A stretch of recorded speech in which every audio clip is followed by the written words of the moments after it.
તમે કીધું થઈ રહ્યું હે એટલે આપણા જીવનમાં જે થવાનું હોય ઈ જ થાય. હા બરાબર. તો હવે એક સૂર્ય, એના ફરતા 9 ગ્રહ, એના ફરતા 12 રાશિ, પછી 12 આદિત્ય, 11 રુદ્ર, 27 નક્ષત્ર, 28 નિહારિકાઓ અને 8 વસુઓ, એટલે 108.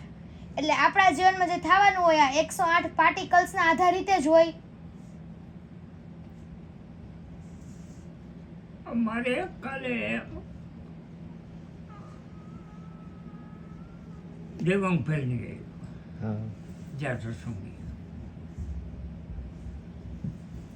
પછી ચર્ચા વિચારણા થઈ એટલે એ તો આપણા સત્સંગની જ થઈ.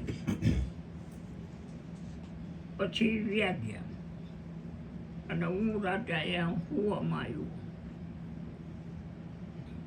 એટલે કુદરતી એક નકશો આવ્યો મગજમાં.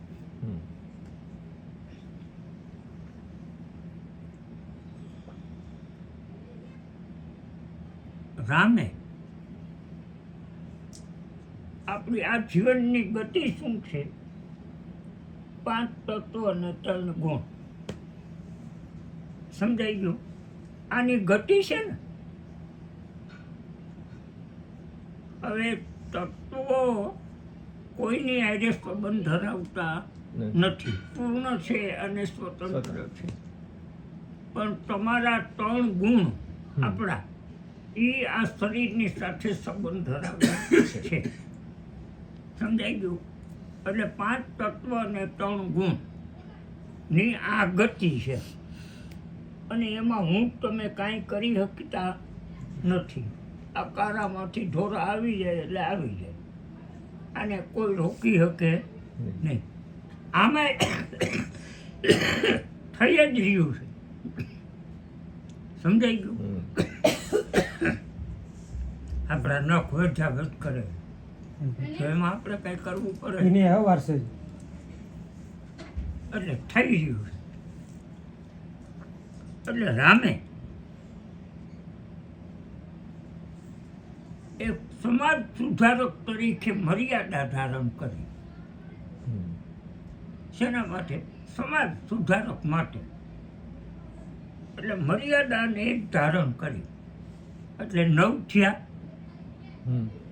આની ગતિ છે. હવે એમાં તમે કાંઈ પણ પકડ્યું એટલે ગતિને એક દિશા મળી. એટલે ભગવાનનો 9 જન્મ થયો. રામનવમી.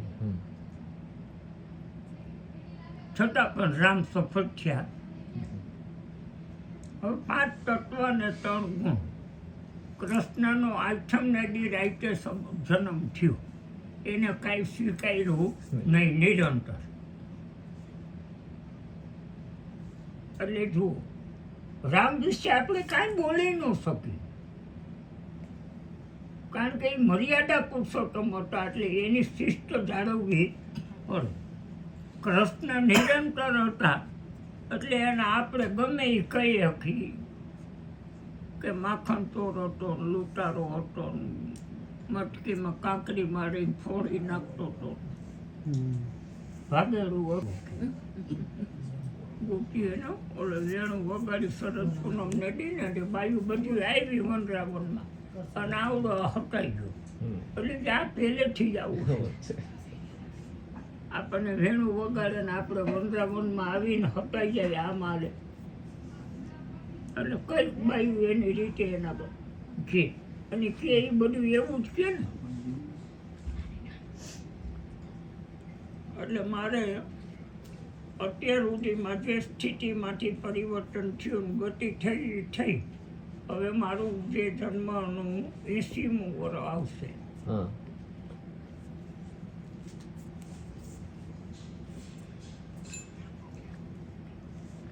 એટલે 8નો આંકડો થાય.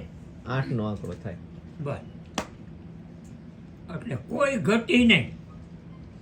5 તત્વ અને 3 ગુણ બસ શાંતિથી આગે આમ હાલે છે. એટલે એને આખા પ્રેમમાં લઈ કરવાના છે. હવે 8 છે ને એ એક પ્રેમની દિશા તરફ જ ગતિ કરવા જોઈએ. અત્યાર સુધી જે ગતિ કરી એની અંદર હું સૂક્ષ્મપણે ક્યાંનો ક્યાં વ્યક્તિગત હા પ્રકાશિત થતો તો હવે એ નહીં થવા. શૂન્ય. રમણ મહર્ષિએ કીધું છે કે સૌથી સાચો ઉપદેશ છે એ શાંતિ છે. બોલવું એ તો એનું નબળું ભાષાંતર છે. ઉચ્ચારણ થયું એટલે કે જેવો શબ્દ બોલીશ.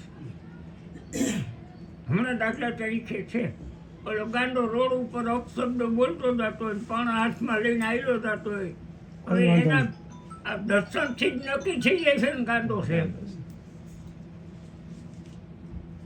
એટલે જો એની ભાષામાં કે એની ક્રિયાને નહીં જોવે, નહીં. એના આખા અસ્તિત્વને જોહે ગાંડો છે. હમ. એમ મારું આખું અસ્તિત્વ જો કે પ્રેમી છે. હમ. સમજાઈ ગયું?